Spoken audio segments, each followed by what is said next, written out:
جن کے کردار سے آتی ہے صداقت کی مہک، ان کی تدریس سے پتھر بھی پگھل سکتے ہیں۔ ادارہ حاضہ کے تمام اساتذہ و ناظم اعلیٰ کی خصوصیات کو کن الفاظ میں سمیٹا جائے، مشکل ہی نہیں، تقریباً ناممکن ہے، اس لیے کہ ان کی خصوصیات کا تعلق بالخصوص ادارہ حاضہ کے بانی و ناظم اعلیٰ در حقیقت اس مزاج سے ہے جو اکابرین امت کی صحبت و سرپرستی اور ان کی طرز زندگی سے میل جول رکھتا ہے۔ در حقیقت مزاج وہ چیز ہے جسے محسوس تو کیا جا سکتا ہے لیکن الفاظ کے ذریعے ٹھیک ٹھیک بیان نہیں کیا جا سکتا ہے۔ جس طرح گلاب کی خوشبو کو سونگھا ہے لیکن اس کی پوری کیفیت کو الفاظ میں ڈھالنا ممکن نہیں، اسی طرح ادارہ حاضہ کے بانی و ناظم اعلیٰ کی مزاج تقویٰ و طہارت کو ان کی صحبت اور ان کے واقعات سے سمجھا جا سکتا ہے، مگر اس کی منطقی تعبیر ناممکن ہے۔ لہذا اس مضمون میں حضرت کی خصوصیات نظری طور سے بیان کرنے کے بجائے چند واقعات سنانے سے مضمون میں جن سے حضرت کی خصوصیات زیادہ واضح اور آسان طریقے سے سمجھ میں آ سکتی ہیں۔ ادارہ حاضہ کے بانی اور روح رواں جب اپنے آبائی وطن کو چھوڑ کر وادی گلپوش میں تشریف لائے، سب سے پہلے آپ گلشن قاسمیہ مقام شاہ ولی میں اپنے فرائض انجام دے رہے تھے۔ اس کے بعد آپ مرکزی دارالعلوم دودھون تشریف لائے۔ اسی اثنا میں آپ ڈسٹرکٹ کپوارہ کی تاریخ ساز مرکزی جامع مسجد شریف کپوارہ میں اپنے فرائض انجام دیتے رہے۔ آپ مرکزی دارالعلوم دودھون میں بحیثیت مدرس کام کر رہے تھے۔ اس کے بعد آپ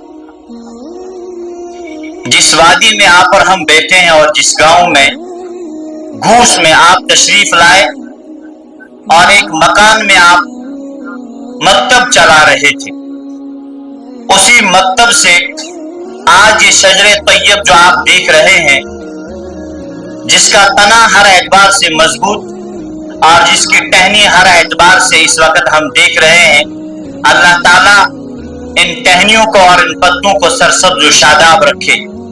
حضرت کی کاوشیں اور محنتیں ہیں۔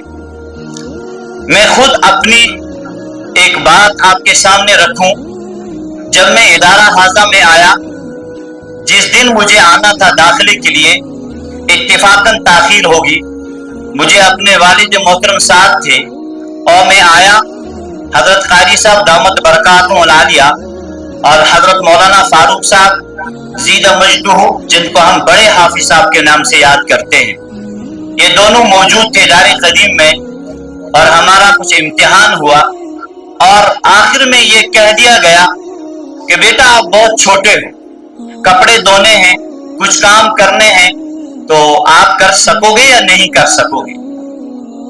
اگر مجھے یہی کہہ کر اس وقت قبول نہ کیا ہوتا تو میں آج کہاں ہوتا؟ لیکن یہ حضرت کی کتنی مہربانی ہے، چھوٹو کہہ کر پھر مجھے اس ادارے میں جگہ دی۔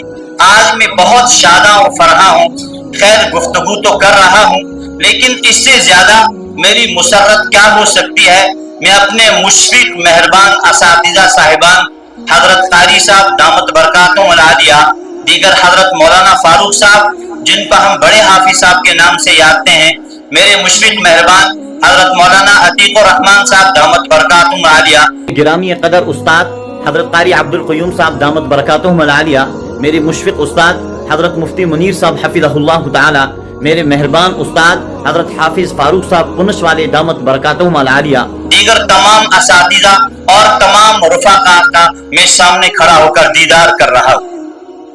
مجھے یاد ہے کہ میں حافظ ریاض صاحب کا سامی تھا جامع مسجد قدیم کپوارہ میں، مارکیٹ میں آپ چندے کے سلسلے میں تھے تو آپ نے ایک رسید کاٹی، رسید کاٹنے کے بعد اس دکاندار کو دی، اس نے یہ کہہ کر کہ آپ نے جو رقم دی ہے میں یہ کہاں وصول کروں گا، اس نے واپس پھینک دی۔ یہ جو میں روایت پیش کر رہا ہوں مستند ذرائع سے میرے پاس آئی ہے، لیکن حضرت قاری صاحب نے کچھ بھی نہیں اس کو کہا۔ واللہ آپ دیکھیں کہ کتنی قربانیاں ہیں۔ میں گفتگو کر رہا ہوں لیکن میں اپنے جذبات کو کسی حد تک کنٹرول کرنے کی کوشش کر رہا ہوں، لیکن کچھ نہیں ہو رہا ہے۔ اللہ کا کتنا بڑا کرم ہوا اور کتنی نوازش ہوئی، الحمدللہ کہ آج ہم سب اس شجر طیب کے سائے میں اس کی ٹہنیوں کو دیکھ رہے ہیں جو ہر طرف سے سرسبز و شاداب ہے۔ حضرت کی سادگی کا ایک واقعہ آپ دیکھیں اور سوچیں، اور یہ تاریخ میں رقم ہوا اس وقت۔ حضرت کا تحمل اور قوت برداشت کا مظاہرہ اس وقت ہوا جس وقت اسی مسجد پاک کی فوقانی منزل آگ کی، اور جب آگ لگی وہ بھیانک حادثہ جب پیش ہوا، ہم سب نے دیکھا کہ مغرب کے بعد حضرت کی جو گفتگو تھی، یقیناً وہ کیا گفتگو تھی اور وہ کس انداز سے تھی۔ بہت آواز نرم تھی اس وقت، لیکن جو الفاظ حضرت کی زبان سے آ رہے تھے یقیناً وہ سونے کے پانی سے بھی آگے لکھے جاتے تو بہت کم تھے۔ بس میں کچھ بھی نہ کہتے ہوئے دعا گو ہوں رب کریم ادارہ حاضہ کے بانی کو اپنے حفظ امان میں رکھے اور ان کے سائے عاطفت اساتذہ کی خدمات کو قبول فرمائے۔ رب کریم اس ادارے کو جاری و ساری رکھے، یہاں کے تمام ابنائے قدیم علماء کرام روح اسلامی غیرت ایمانی کے سرسبز و شاداب رکھے، سدا پھولتا پھلتا رہے۔ اللہ تعالیٰ ادارے کے تمام ضروریات و سہولیات کو مہمانان رسول کی برکت سے تمام ضروریات کو تکمیل فرمائے۔